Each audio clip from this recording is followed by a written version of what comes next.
भगवते वासुदेवाय। ओम नमो भगवते वासुदेवाय। ओम नमो भगवते वासुदेवाय।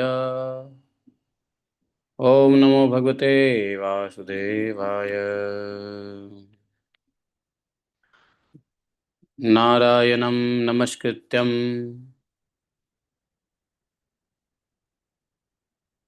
नरं चैव नरोत्तमं देवीं सरस्वतीं व्यासं ततो जयमुदीरयेत्। नष्टप्रायस्वभद्रेषु नित्यं भागवत सेवया भगवते उत्तमश्लोके भक्तिः भवति नैष्ठिकी। ॐ जन्मान्तस्वतन्व्यादितर्तः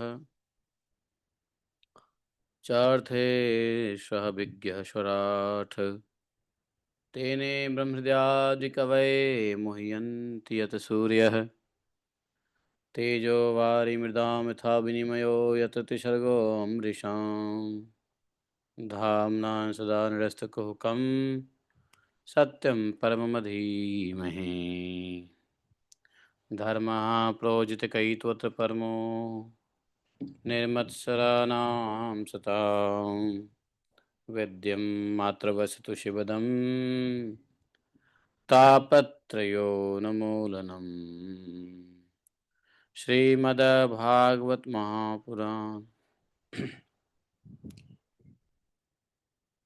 किं वा परश्वत् सद्योहृदवदत्कृतिभिः शुश्रूभिततक्षणात् निगमकल्पतरोर्गलितं फलं सुखमुखाद्रवितुसंयुतं पिबत भागवतं रसमालयं मुहुरहो रसिका भुवि भावुकाः।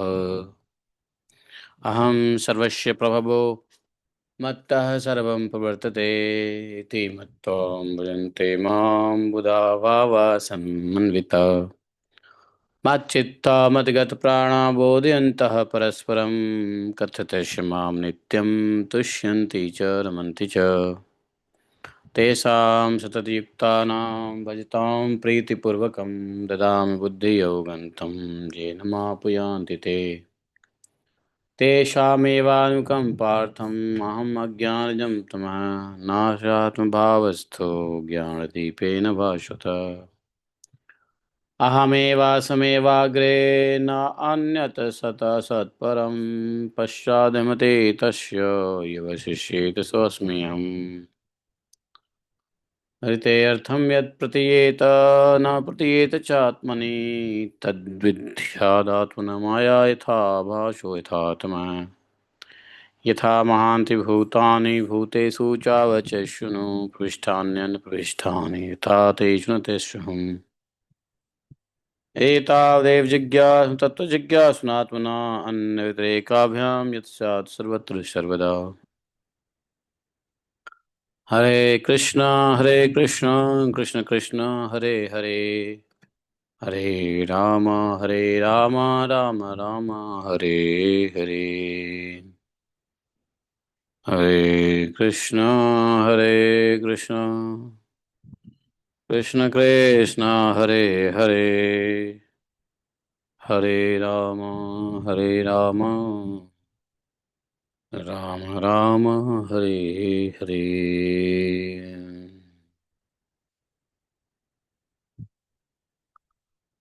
हरे कृष्णा। तो हरी बोल आवाज आ रही है। आज हम लोग 26 सितंबर दिन शुक्रवार विशाखा नक्षत्र चतुर्थी तिथि शुक्ल पक्ष अश्विन मास शरद ऋतु दक्षिणायन विश्वावसु संवत्सर।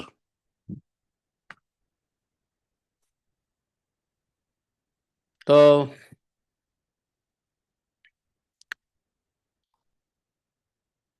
भागवत के एकादश स्कंद के 28वें श्लोक नहीं 28वें अध्याय के 17वें श्लोक से आगे हरिच्छा तक करेंगे। अमूलमेतद् बहुरूपरूपितम् मनोवचः प्राणशरीरकर्म ज्ञानासिनोपासनया शितेन छित्त्वा मुनिर्गा विचरत्य तृष्णः। ज्ञानं विवेको निगमतपश्च प्रत्यक्षमैति यमथानुमानम् आद्यन्तयोरस्य यदेव केवलं कालश्च हेतुश्च तदेव मध्ये।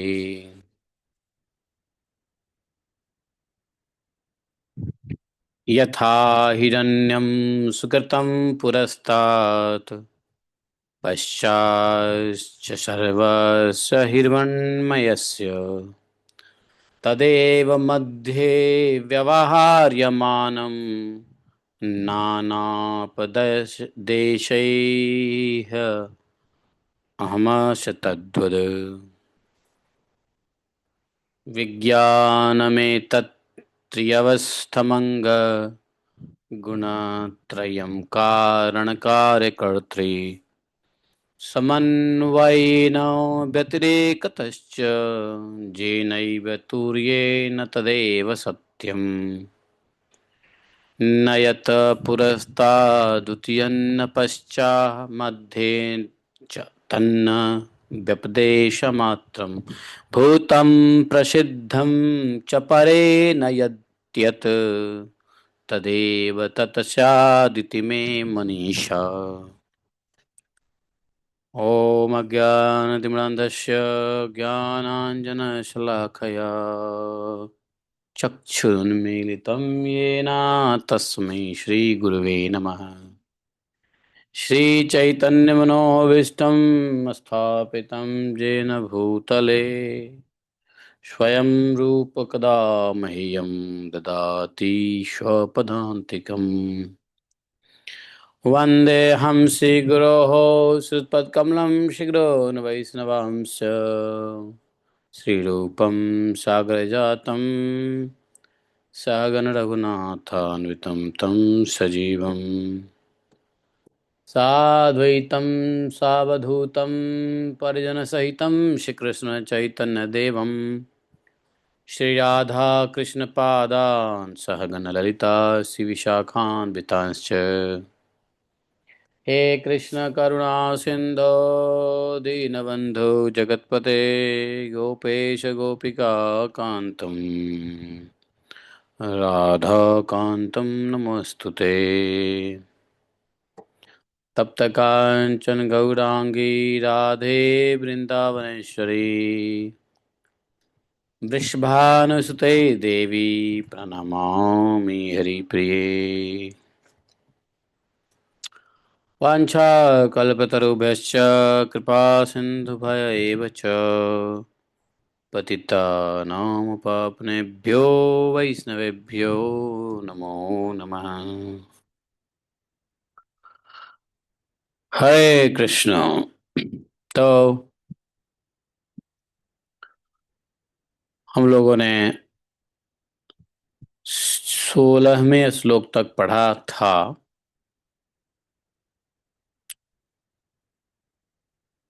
कि कैसे काल स्वरूप परमेश्वर के अधीन होकर काल तंत्र आधावती संसार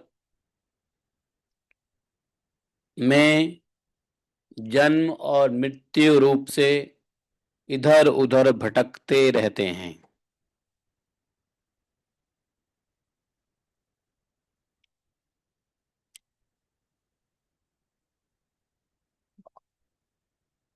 तो अब भगवान कह रहे हैं अमूलम एतत् बहुरूप रूपितम। अमूलम एतत् बहुरूप रूपितम मनोवचः प्राण शरीर कर्म। वास्तव में मन, वाणी प्राण और शरीर, ये सब अहंकार के ही कार्य हैं।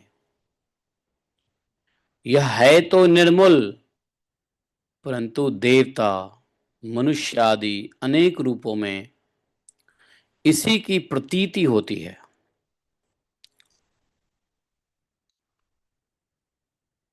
मननशील लोग, भगवत चिंतन करने वाले लोग उपासना की शानदार उपासना की शानदार सीढ़ी अर्थात शान पर चढ़ाकर ज्ञान की तलवारों को अत्यंत तीखी बना लेता है। ज्ञान की तलवार पे, तलवार को हम लोग, तलवार को शाइनिंग करते हैं ना, क्या बोलते हैं उसको, शान देना, धार बनाना। तो बोले कि ज्ञान की तलवार जो है उस पे शान या धार किससे बनेगा? उपासना से।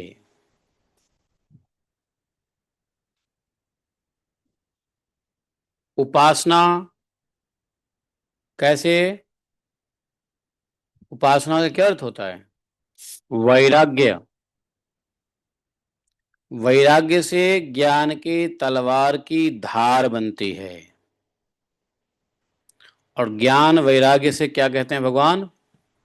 असंग शस्त्रे न दृढ़े न छित्वा। इस ज्ञान की तलवार को वैराग्य से धार बनाओ और दुनिया के सभी प्रकार के आसक्तियों को काट डालो। हमारे को ज्ञान तो हो गया, लेकिन संसार, भागवतम कई बार पढ़ लिया, ज्ञान हो गया, कई साधुओं से सुन लिया, ज्ञान तो हो ही गया, लेकिन फिर भी संसार की आसक्ति नहीं छूटती। तो कारण क्या है? कारण है कि वैराग्य का शान नहीं चढ़ा है उस तलवार पे। ज्ञान की जो तलवार है वो भोंदू हो गया है। तलवार भोंदू, समझे क्या बोलते हैं उसको? जब काट नहीं पाते तो क्या बोलते हैं? जंग लग जाना और समथिंग। धार जब मिट जाता है क्या बोलते हैं उसको? हैं, कुछ चाकू भी ऐसे होते हैं ना, ब्लंट हो जाता है। अच्छा, हिंदी में क्या बोलेंगे? मुरझा नहीं, क्या बोलें उसको? तो तलवार की धार, ज्ञान है लेकिन उसके ऊपर धार नहीं है। चाकू है लेकिन कट नहीं रहा है, तो क्या बोलेंगे उसको? धार ही नहीं है। तो ज्ञान की तलवार होने से काम नहीं चलेगा, बल्कि मननशील लोग उपासना की शान पर चढ़ाकर, उपासना मतलब वैराग्य, फास्टिंग हो चाहे उपासना मतलब अ, जप हो, चाहे उपासना धामवास हो, चाहे उपासना का मतलब क्या? भगवान के करीब रहना। और भगवान के करीब रहने पे मतलब, भगवान के करीब रहने का मतलब क्या? संसार से वैराग्य। संसार से दूर भगवान के करीब, उसको बोलते हैं उपासना। तो वैराग्य से ही तो उपासना होगा। संसार से वैराग्य लेंगे जब तो उपासना होगा।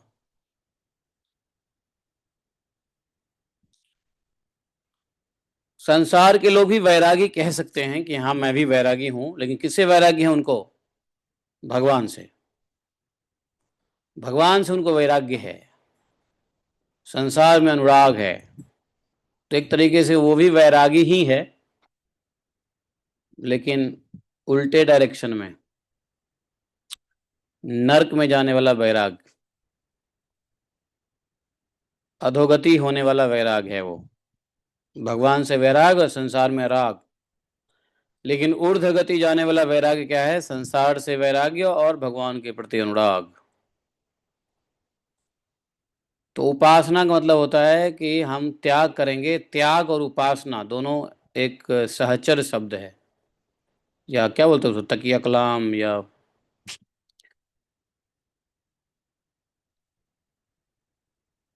और उपासना का तकिया कलाम शब्द क्या है, सहचर शब्द है ज्ञान। ज्ञान उपासना। तो ये ज्ञान की तलवार अकेले काम नहीं करेगा, इसमें वैराग्य की धार भी होनी चाहिए। तब जाकर के यहाँ पे भी भगवान ने यही कहा है। क्या कहा है वहां पे गीता में, क्या दिया है, क्या कहा गीता में, क्या श्लोक है वो, असंग शस्त्रेण दृढ़ेन चित्वा। संग अर्थात आसक्ति। यहाँ पे भगवान संग नहीं बोले, लेकिन कह रहे हैं कि इस ज्ञान की तलवार के ऊपर वैराग्य का धार बनाओ, और फिर देह के अभिमान का, अहंकार को मूल से छेद करो, मूलोच्छेद करो। और फिर जब तक शरीर में प्राण है तब तक निर्द्वंद होकर विचरते रहो। फिर किसी में किसी प्रकार की न आशा हो न तृष्णा। ज्ञान की तलवार से जब हम संसार को छेद देंगे, मूलोच्छेद कर देंगे अहंकार को, देह अभिमान को, तो ऐसा नहीं कि शरीर छूट जाएगा, शरीर भी रहेगा, लेकिन आशा तृष्णा नहीं रहेगी, कोई द्वंद्व नहीं रहेगा। किसी प्रकार का द्वंद्व रहित हो करके क्या करोगे, पृथ्वी पर विचरते रहोगे। कब तक, जब तक यह शरीर अपना धर्म पूरा नहीं कर लेता। शरीर का धर्म क्या है, आत्मा को जब तक रहना है तब तक शरीर है, यही शरीर का धर्म है।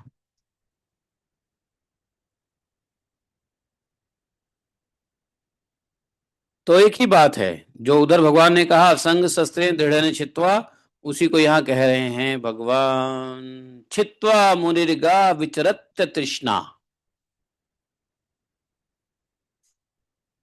यहाँ कुछ ज्यादा पांडित्य वाली शब्दों में बोल रहे हैं, लेकिन वहां पर भगवान बड़े साधारण शब्दों में कह दिया।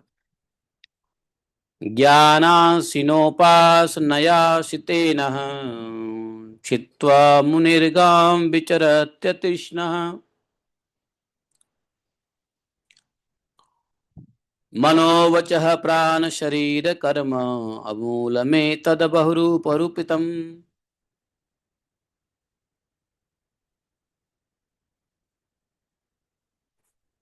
भगवान ने कहा देखो, ये जो आत्मा और अनात्मा, आत्मा या अनात्मा के जो रूप में अलग अलग ठीक ठीक समझ लेना ही ज्ञान है। आत्मा और अनात्मा के स्वरूप को अलग अलग समझ लेना ही ज्ञान है। अनात्मा मतलब जो आत्मा से संबंधित नहीं है। तो प्रकृति आत्मा से संबंधित नहीं है, न शरीर आत्मा से संबंधित है।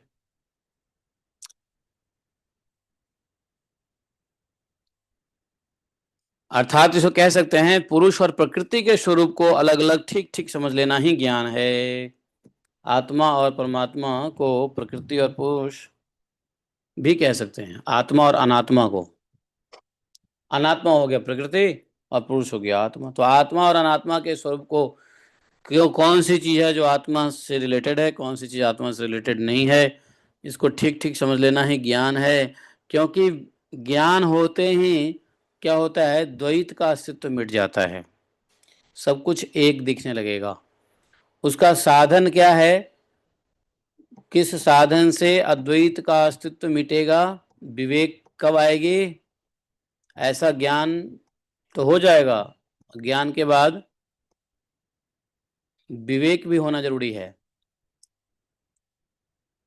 ज्ञान और विवेक में अंतर क्या है,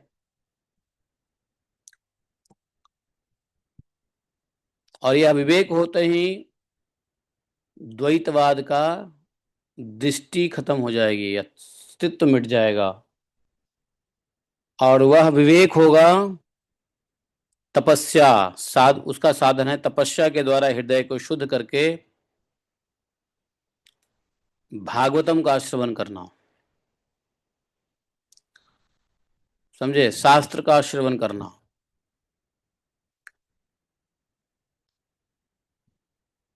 शास्त्र का श्रवण, और हमारे लिए तो शास्त्र एक ही है, क्या है? एकम शास्त्रम देवकी पुत्र गीतम। बस, देवकी पुत्र ने जो गाया है या देवकी पुत्र के लिए जिसने भी गाया है वही हमारा शास्त्र है। इसलिए भक्ति के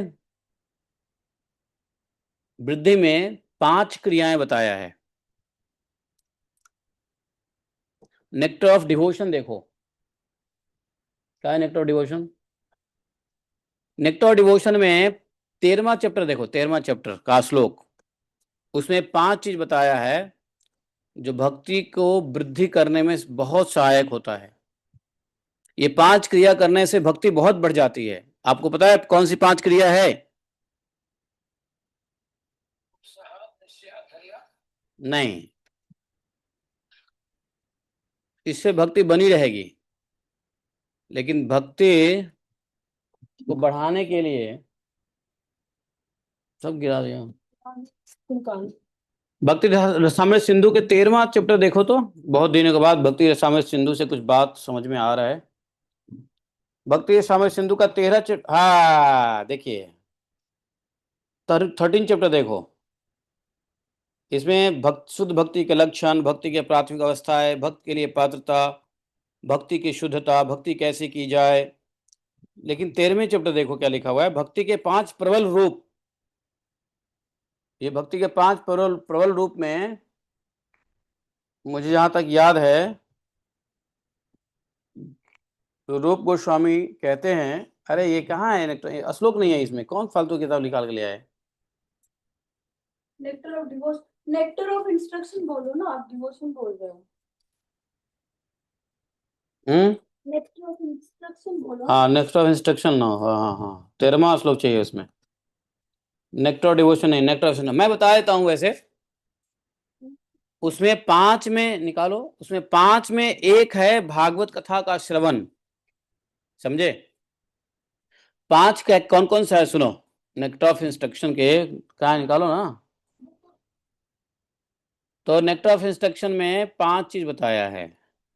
एक बताया कि वृंदावन धाम में वास, दूसरा भागवत श्रवण, तीसरा विग्रह की अर्चना पूजा, चौथा भक्तों का संग और सेवा, और 5वां क्या है?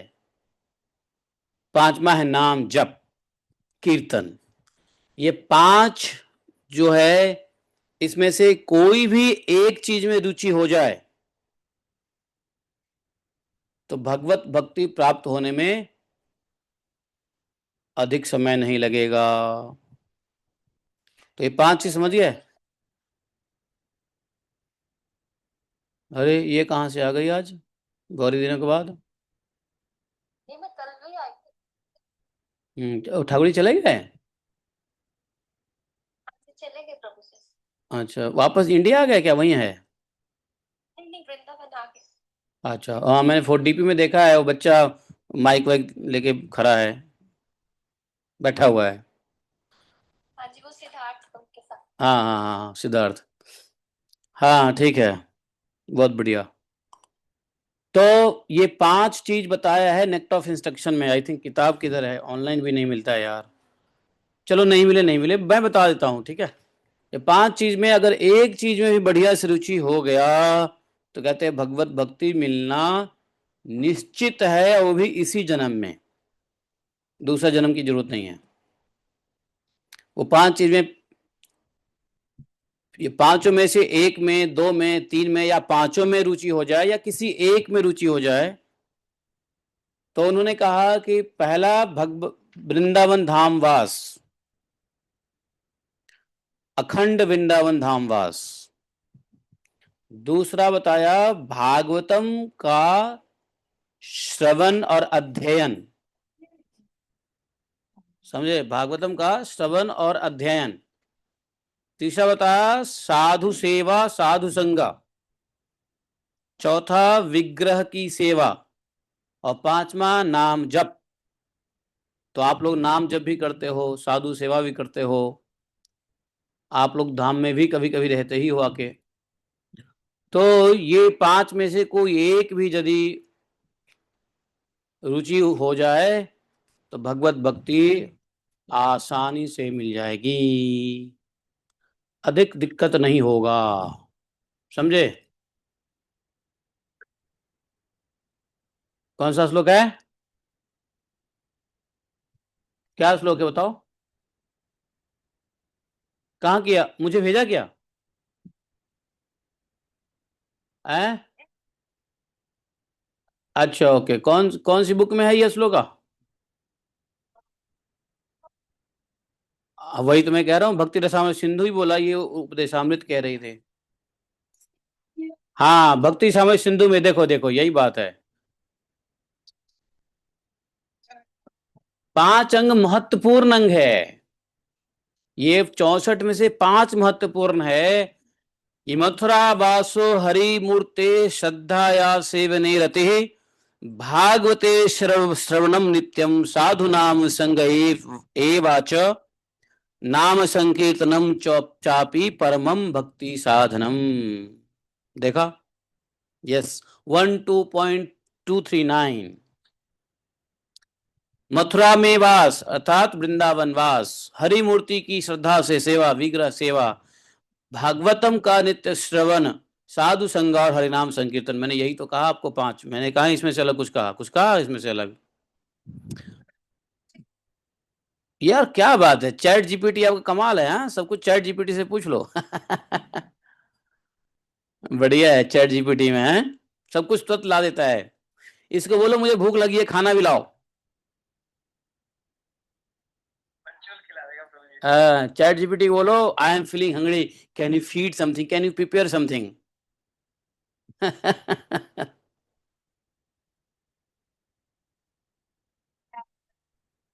नहीं बट ऐसा है, thank you very much. Actually chat GPT को बहुत बहुत थैंक्स बोलो। चलो वो पेट पेट का भूख नहीं मिटा सकता, लेकिन जो हृदय मन आत्मा के लिए जो श्लोक चाहिए वो दे देता है ना कम से कम, तो ये सबसे बड़ी भूख है, मिटाना है। ठीक है? सॉल्यूशन भी दे देता है वो। टाइम कम लगता है। हाँ, लेकिन सुनो, आर्टिफिशियल सॉल्यूशन ठीक नहीं है, साधु का सॉल्यूशन ज्यादा अच्छा है। ठीक है? इसलिए चैट जीपीटी को चैट जीपीटी बाबा जी मत बोलने लग जाना। चैट जीपीटी बा जो ठीक है प्रभु जी, हमें साथ ले लेना बस सबको।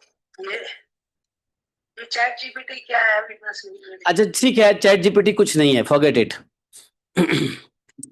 आगे जो सुनना है वो सुनो। चैट जीपीटी तो ये सब है प्रभु जी, हमें ले चलें। ये पांच अंग है। अब तो इनके साथ लटके हुए हैं, चाहे कुछ भी क्या। अत श्रीमद् भागवत कथा श्रवणम करो।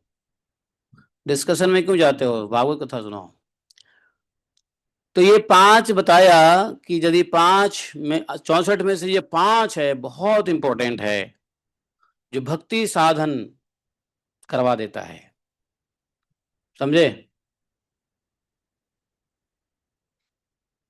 तो ये क्या है? ये तपस्या ही है?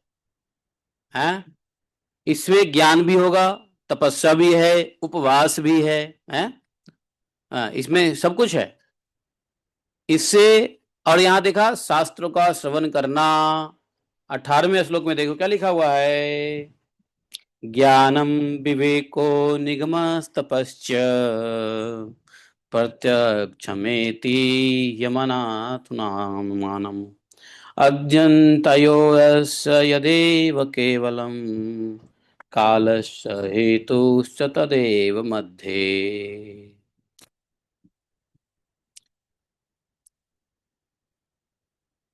हम कौन से श्लोक में है? हाँ हाँ, यस, इसी श्लोक में है। तो हृदय को शुद्ध करना जरूरी है तपस्या के द्वारा। तपस्या मतलब उपासना। उपासना क्यों आवश्यक है? क्योंकि विवेक के लिए आवश्यक है। ज्ञान तो हो जाएगा, लेकिन ज्ञान के साथ विवेक भी चाहिए। अब कहोगे ज्ञान विवेक में अंतर है क्या? ये बहुत अंतर है ज्ञान और विवेक में, समझे? विवेक जब होता है ना, तो विवेक कहते हैं, भक्ति पूर्वक ज्ञान को विवेक कहते हैं। और अभक्ति पूर्वक ज्ञान को, अभक्ति पूर्वक जो ज्ञान मिलता है जिसमें भक्ति नहीं होती है, वो ज्ञान है। जैसे ज्ञानी तो बहुत बड़े पड़े हैं, लेकिन भक्ति के बिना, अब देखो कृष्ण के बारे में आप जितना नहीं जानोगे उतना मार्केट में बैठे हुए हैं वेदांती लोग जो कृष्ण के बारे में बता देंगे। एक स्वामी, एक पुरी हैं, पुरी के शंकराचार्य, क्या नाम है, निश्चलानंद स्वामी। उनके पास इतना ज्ञान भरा पड़ा है कि मतलब जितना आपके आचार्य नहीं बोलेंगे वो 50 लोग बोल देंगे फटाफट, समझे? लेकिन क्या है,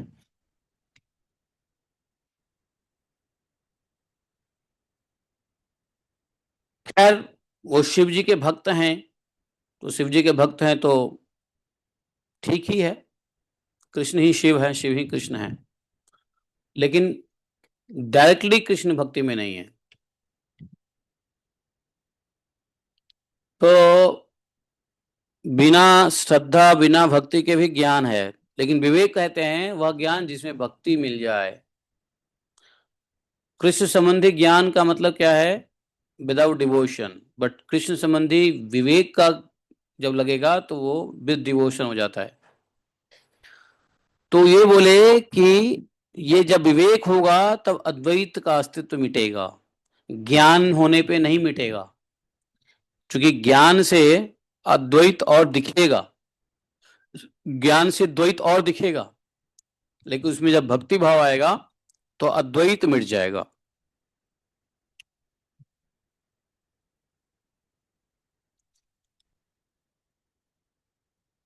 और तब जा करके, और ये विवेक कैसे होगा? तो बोले तपस्या के द्वारा हृदय को शुद्ध करके भागवतम का श्रवण करना। कैसी तपस्या? भागवतम को सुनने के लिए कैसी तपस्या चाहिए? हृदय शुद्ध ताकि हो जाए। भागवतम सुनने के लिए आप लोगों को लगता है कोई तपस्या की जरूरत ही नहीं है, ऐसा नहीं है। भागवतम सुनने के लिए तपस्या क्या चाहिए?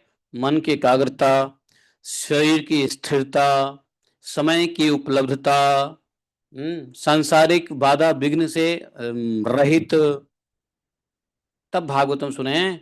तो उसको बोलते हैं तपस्या के द्वारा हृदय को शुद्ध करके शास्त्रों का श्रवण करें। और अपनी तपस्या क्या है? कुछ जप कर लो, पहले भागवतम से पहले कीर्तन कर लो, जप कर लो। भागवतम से पहले कुछ खाओ मत, स्वास्थ्य ठीक नहीं है तो पी सकते हो, खाओ मत भागवत से पहले। ये सब तपस्या ही तो है, और क्या है?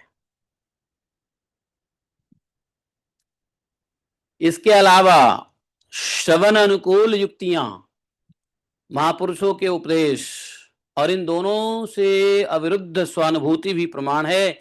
सबका सार यही निकलता है कि संसार के आदि में जो था, अंत में जो रहेगा, जो इसका मूल कारण और प्रकाशक है, वही अद्वितीय उपाधि शून्य परमात्मा बीच में भी है, अंत में भी रहेंगे, और शुरुआत में भी थे। इसके अतिरिक्त और कोई वस्तु नहीं है। हाँ, अहम मेवास मेवाग्रे न अन्यत सत असत परम। न कोई सत वस्तु है, न असत वस्तु है, ये कह रहे हैं भगवान।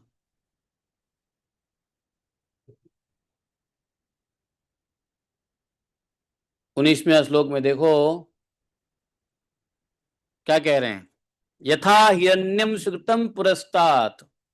उद्धव जी, सोने के कंगन कुंडल आदि बहुत से आभूषण बनते हैं ना, किंतु जब वे गहने नहीं बने थे तब भी सोना था, और जब गहने को कूट कूट के खराब कर दिया जाएगा तब भी सोना ही रहेगा, नहीं?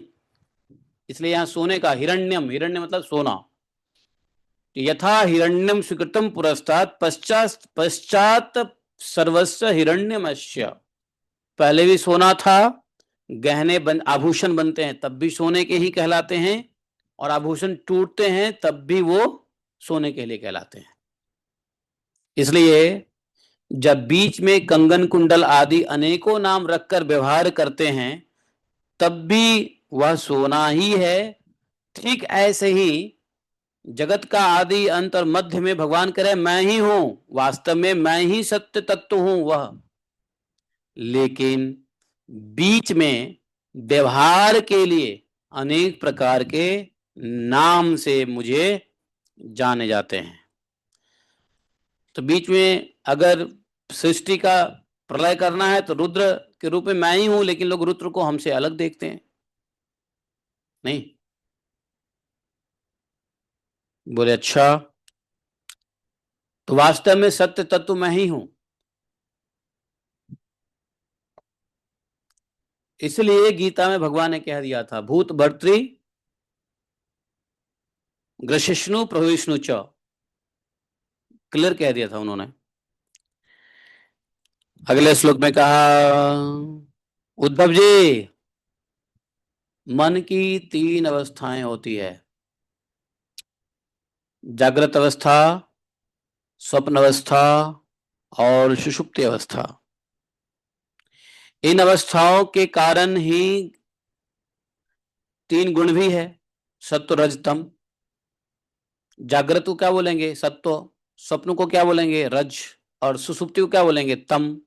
नहीं, और जगत के भेद भी तीन हैं। इस जगत में तीन ही चीज है, अध्यात्म, आदिभूत और आदिदैव। तो अध्यात्म क्या है? बोलो, अध्यात्म क्या है? इंद्रियां। अधिभूत क्या है? ये शरीर मिट्टी का जो बना हुआ है, अधिभूत है ये, अर्थात तमोगुण।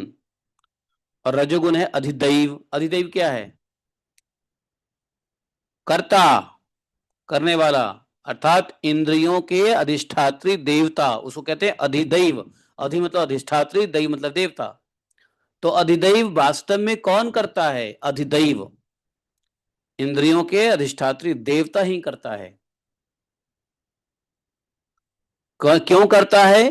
कर्म और संस्कार के मुताबिक करता है। किसके सहारे करता है? कारण क्या बनता है? इंद्रिय अर्थात अध्यात्म। और किसके ऊपर? आधान क्या है? अर्थात उपादान क्या है? उपादान, तो उपादान होता है शरीर।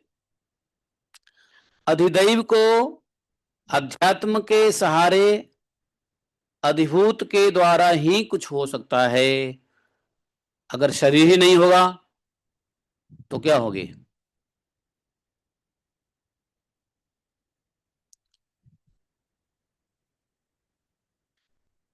तो वैसे सबका इंद्रियां एक ही है, अधिदैव सबका एक ही है, अधिभूत भी सबका एक ही है। यही बात रघुगण को समझाने की कोशिश कर रहे हैं जड़ भरत, कि भाई तू क्या बात कर रहा है? तू अगर इंद्रियों की बात करेगा तो सबका इंद्रियां एक ही है, मूल प्रकृति से एक ही इंद्रियां आया, और जिसको जो शरीर मिलता है तो वही इंद्रियां काम करता है। जो तेरे अंदर इंद्रियां हैं वो मेरे अंदर इंद्रियां हैं, जो तेरे अंदर करता है अधिदैव वो हमारे अंदर भी अधिदैव है। और जो जिसके ऊपर आधान होकर के करता है तो वो अधिभूत हमारे पृथ्वी, पृथ्वी से मिट्टी से बना हुआ ये जो कहार है वो भी मिट्टी से बना हुआ है। तू भी राजा है तो तू भी मिट्टी से बना हुआ है, रंक है तो भी मिट्टी से बना हुआ है। तो तो अंतर क्या है बताना जरा? एक ही इंद्रिय, एक ही मिट्टी, एक ही कर्ता अधिदैव। तो काहे कि तू अपना राजा समझ रहा है, काहे को एक कहार को समझ रखा है। तुम्हारा सुख सुख और इसका दुख से कोई मतलब नहीं तुम्हें, ये तो अहंकार है ना।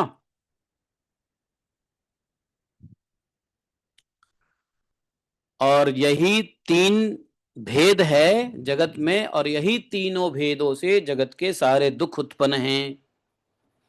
इंद्रियां दुख देती हैं, अधिभूत शरीर दुख देता है बेचारा, और अधिदैव अर्थात इसके अधिष्ठात्री देवता वो भी दुख देता है। अब ये जो अधिदैव हैं वो शरीर में भी है और शरीर से बाहर भी है, दोनों जगह पर है।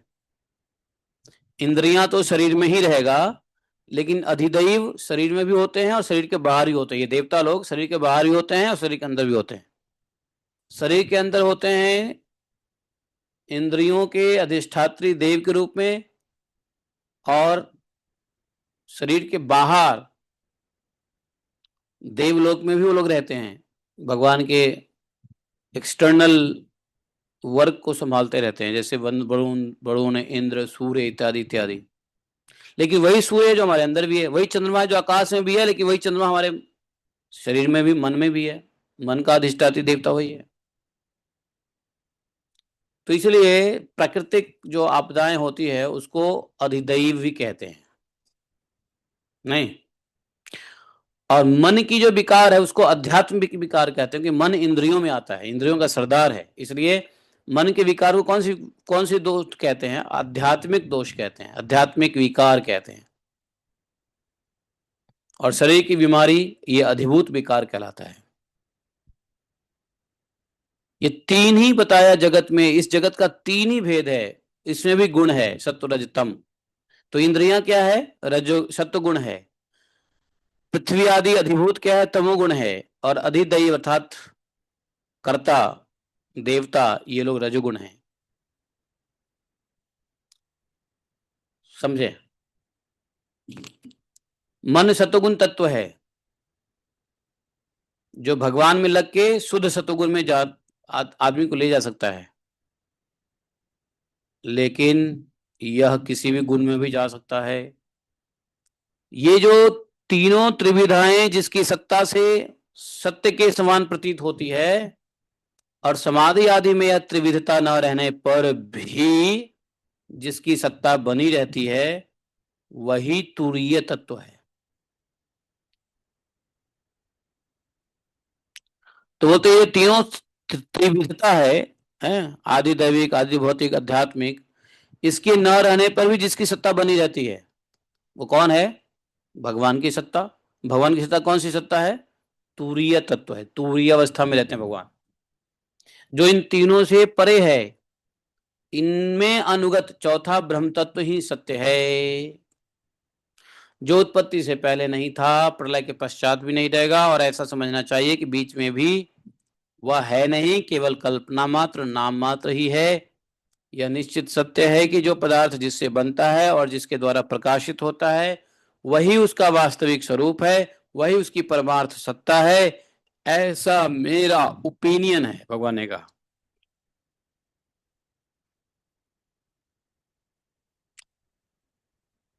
देखो, इन बातों को समझने के लिए थोड़ी सी इंजीनियरिंग बुद्धि चाहिए, इंजीनियरिंग बुद्धि, है कि नहीं? भूल जाते हैं इतनी सारी चीज। एक एक श्लोक भी समझना कठिन है। एक श्लोक भी नहीं। 21वां श्लोक देखो, साधारणतया पढ़ने से कुछ नहीं समझ में आने वाला है। है कि नहीं? भागवत उठाओ और 19वां श्लोक पढ़ो, 21वां श्लोक पढ़ो, और देखो समझ में आता है कुछ क्या? समझ में कुछ आता है? हाँ बोलो जी, नंद प्रभु, क्या आया समझ में? है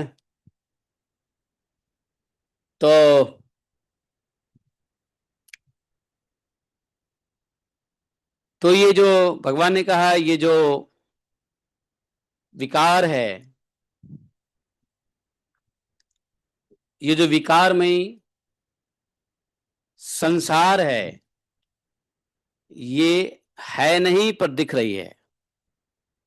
यह स्वयं प्रकाश ब्रह्म ही है। इसलिए इंद्रिय, विषय, मन और पंचभूत आदि जितने चित्र विचित्र नाम रूप है, इनके रूप में ब्रह्म ही प्रतीत हो रहा है।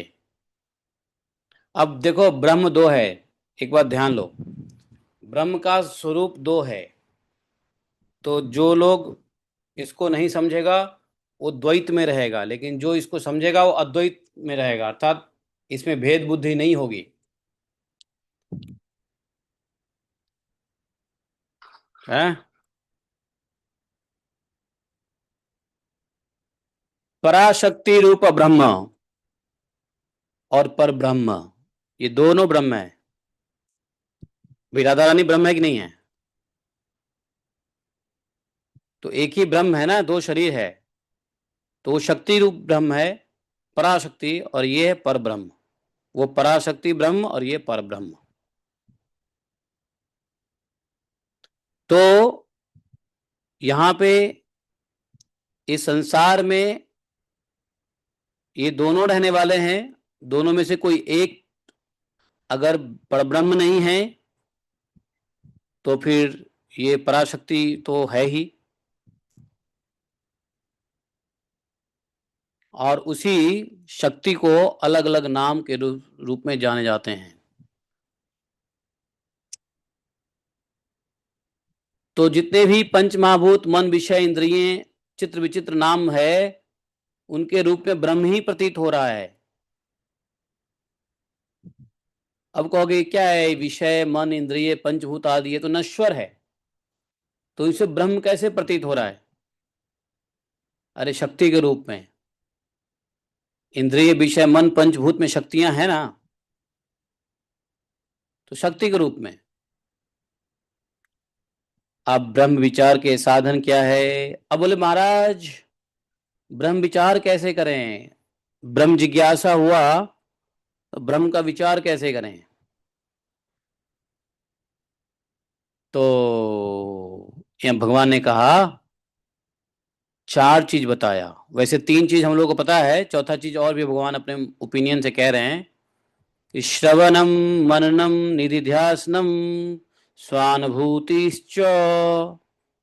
श्रवण मनन और निधि ध्यासन करो, और फिर अपनी अनुभूति से आपको पता चलेगा, स्वानुभूति। ब्रह्म विचार के ये साधन बताया।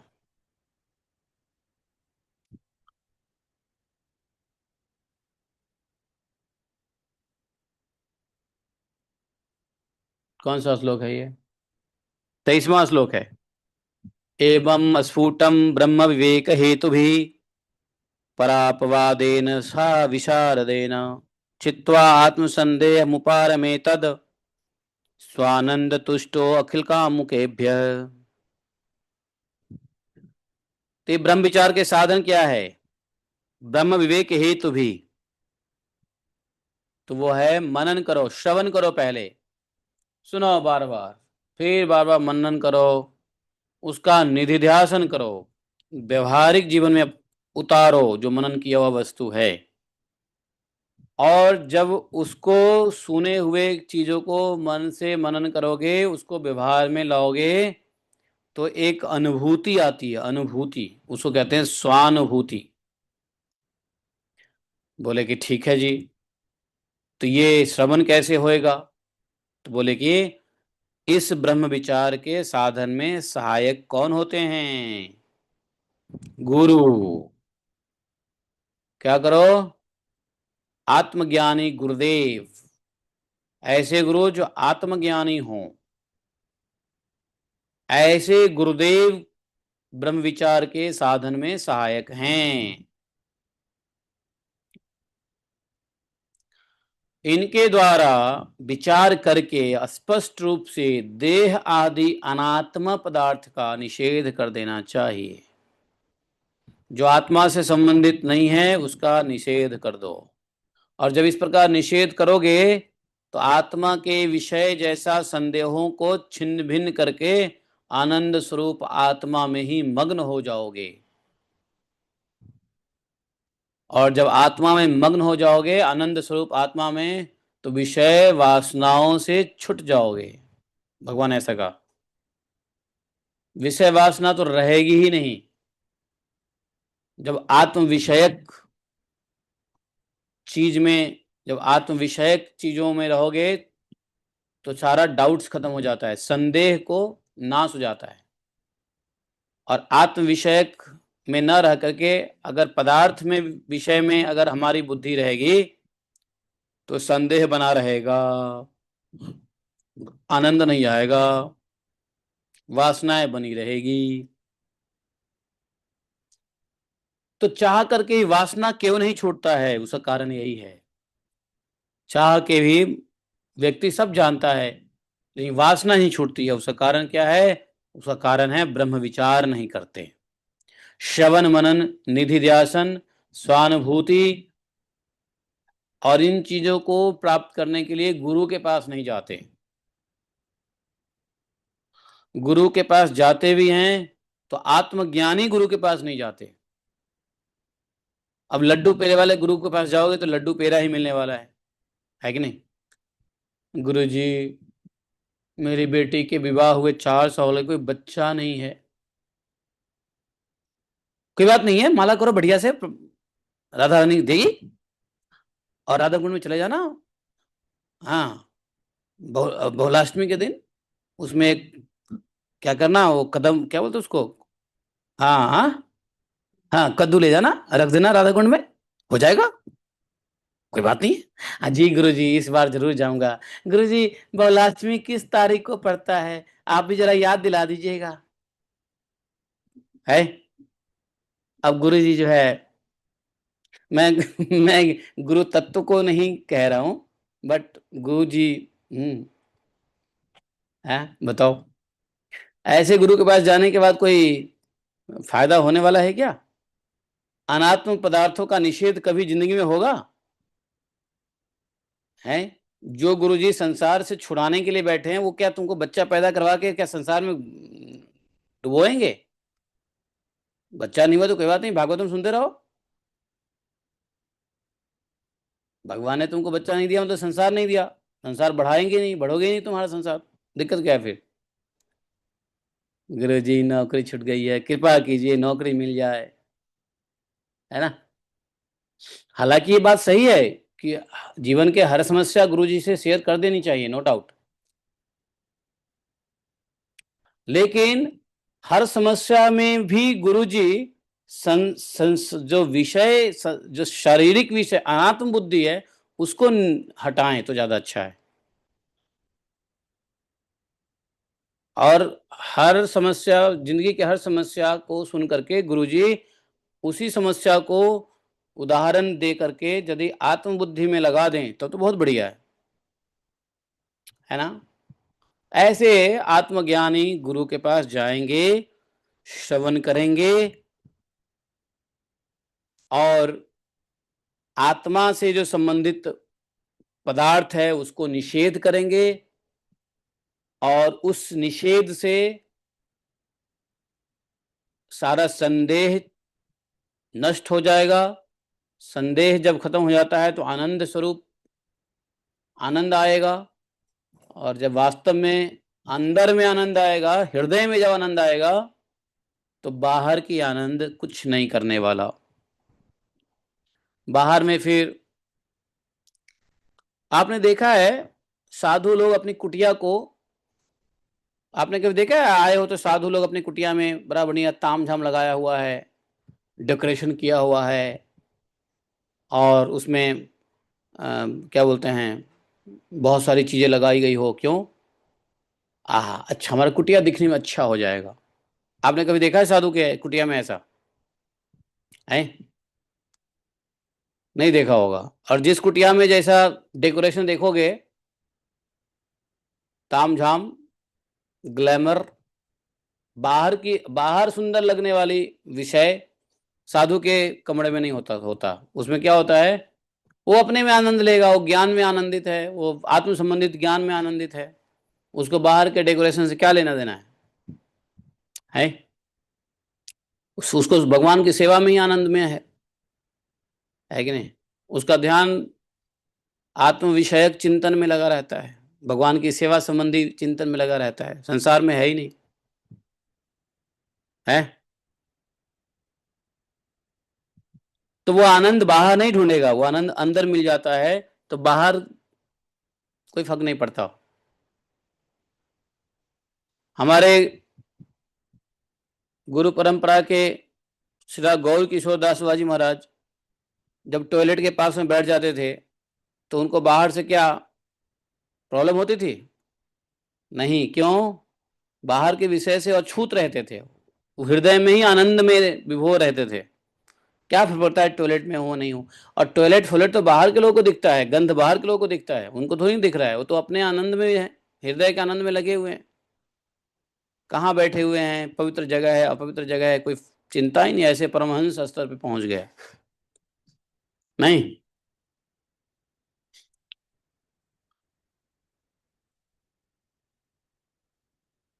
ऐसे ही परमहंस को दे दिया मच्छी खाने को। रामकृष्ण परमहंस को दे दिया मच्छी खाने को। वो बड़े चाव से खा लिया। खाने के बाद बोलते हैं महाराज आपने तो नॉनवेज खाया है, मच्छी खाया है। बोले कि हमको क्या पता क्या खाया है, हमने खाया भी है, इसका भी हमें टेस्ट नहीं पता। वो अपने आत्मा में आनंद है, वो बाहर के विषय में उनको कोई आनंद ही नहीं है। भूख लगी, पेट भरने के लिए खा रहे हैं बस। विषय के लिए थोड़ी ना खा रहे हैं, टेस्ट के लिए थोड़ी ना खा रहे हैं, हमें पता चले कि क्या खा रहा हूँ, मटर पनीर खा रहा हूँ या मच्छी खा रहा हूँ। सब लोगों ने यह सुन करके दंडवत किया। ये रामकृष्ण परमहंस को जानते हो नहीं जानते हो? बंगाली लोग जानते होंगे, सब जानते हैं, वैसे बंगाली क्या दुनिया जानती है रामकृष्ण परमहंस। तो ये क्यों होता है? अब क्या हुआ? हाथ क्यों खड़ा किया? गलती से हुआ। तो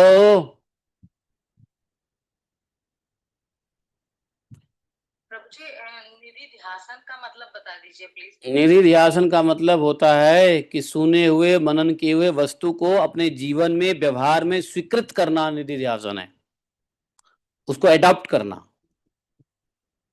जैसे आपने तुलसी के कंठी, तुलसी माला को, तुलसी की महत्व को समझे, ठीक है, तुलसी माला पहनने के महत्व को समझे, सुने, तो श्रवण हुआ। आपने मनन किया, क्या हमको धारण करना चाहिए नहीं करना चाहिए, मनन से आपने उसको, उसमें आपने श्रद्धा स्थापित किया कि नहीं ये सही कह रहे हैं। मनन करके क्या होता है, साधु जो कहता है उसको हम सुनते हैं, सुनने के बाद हम मनन करते हैं, वो जो बोले क्या सही है या गलत, तो हृदय की आवाज आती है हाँ सही है। उसके बाद क्या करते हो, कंठीमाला पहन लेते हो। तो महिमा सुनना श्रवण है, उसके अंदर श्रद्धा आरोपित करना मनन है, और फिर तुलसी माला को गले में लगा देना दुनिया कुछ भी कहे, ये निधि ध्यासन है। समझे नहीं समझे बात को?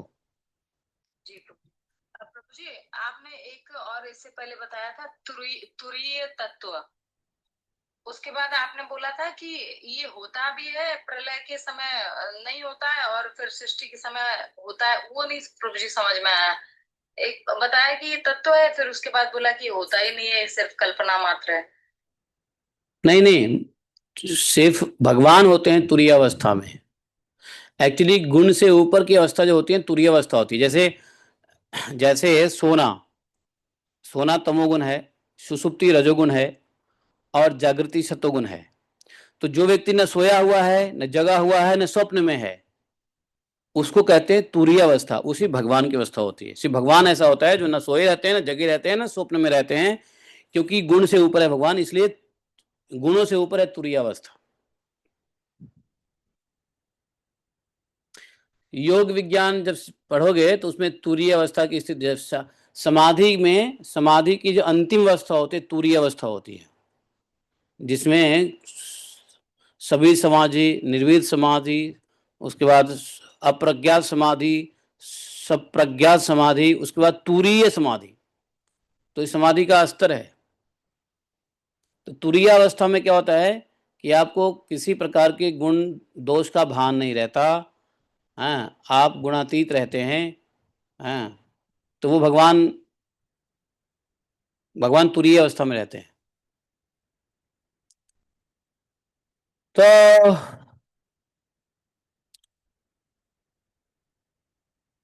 समय हो गया है, हम 24 फसलों तक पढ़ते हैं, अभी बाकी आगे का कार्यक्रम करना है। जाओ।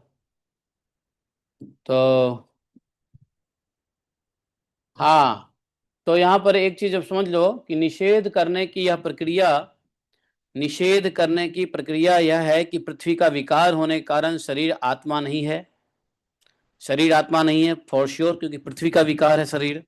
इंद्रिय उनके अधिष्ठात्री देवता प्राण वायु जल अग्नि मन भी आत्मा नहीं है, क्योंकि इनका धारण पोषण शरीर के समान ही अन्नों के द्वारा होता है। और बुद्धि चित्त अहंकार आकाश सब पृथ्वी शब्द आदि विषय और गुण की साम्यावस्था प्रकृति भी आत्मा नहीं है, क्योंकि यह सब के सब दृश्य और जड़ है। समझे? तो न तो बुद्धि अहंकार, न तो बुद्धि चित्त अहंकार आकाश पृथ्वी शब्द आदि कोई भी विषय जो है वो भी आत्मा नहीं है, न ही शरीर जो देवता प्राण वायु जल अग्नि मन ये भी आत्मा नहीं है, और धारण पोषण करने वाला शरीर भी आत्मा नहीं है। तो फिर आत्मा क्या है? तो आत्मा क्या है? तो इसमें हम लोग आगे पढ़ेंगे 28 श्लोक से आगे। कौन सा श्लोक से आगे पढ़ेंगे? 25 श्लोक के आगे पढ़ेंगे कल। 25 श्लोक से आगे पढ़ेंगे कल। ठीक है? 25 श्लोक 24 श्लोक 23 श्लोक 23 श्लोक तक किया हमने अभी।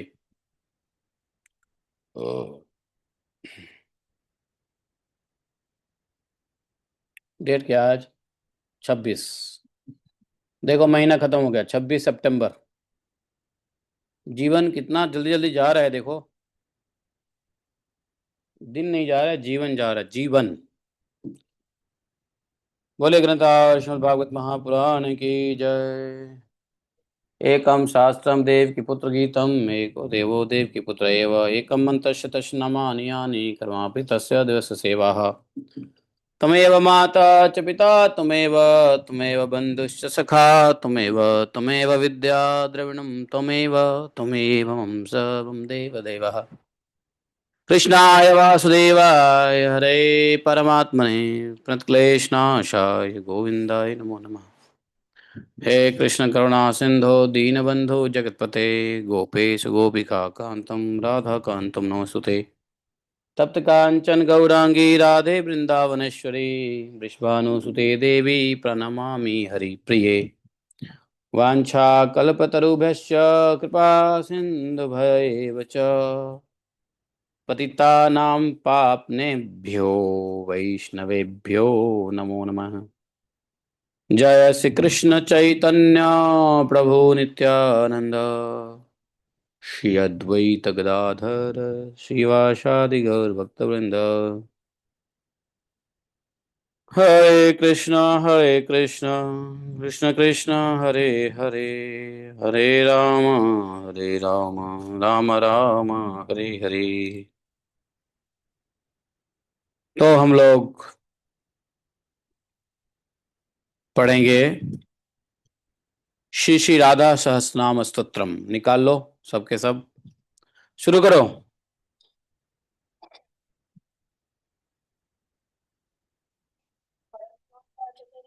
साधनी श्री राधा राधा कृष्ण वल्लभा कृष्ण संयुता वृंदावनेश्वरी कृष्ण प्रिया मदन मोहिनी श्रीमती कृष्ण कांता च कृष्णानंद प्रदायिनी यशस्विनी यशोगम्या यशोदानंद वल्लभा दामोदर प्रिया गोपानंद करी तथा कृष्णांगवासिनी विद्या हरिकांता हरिप्रिया प्रधान गोपिका गोपकन्या त्रैलोक्य सुंदरी वृंदावन विहारिणी च विकसित मुखाम्बुजा गोकुलानंद कत्री च गोकुलानंद नायिनी गति प्रिया गीत गमना गमना गमन प्रिया विष्णु प्रिया विष्णुकांता विष्णु वंदिनी वासिनी यशोदानंद पत्नी च यशोदानंद गेहिनी कामारी कांता कामेश कमलालस विग्रहा जय प्रदा जय जीवा जीवानंद प्रदायिनी नंदनंदन पत्नी च विश्वानु सुदाश्वा गणाध्यक्षा गमाध्यक्षा गमागते गणोत्तमा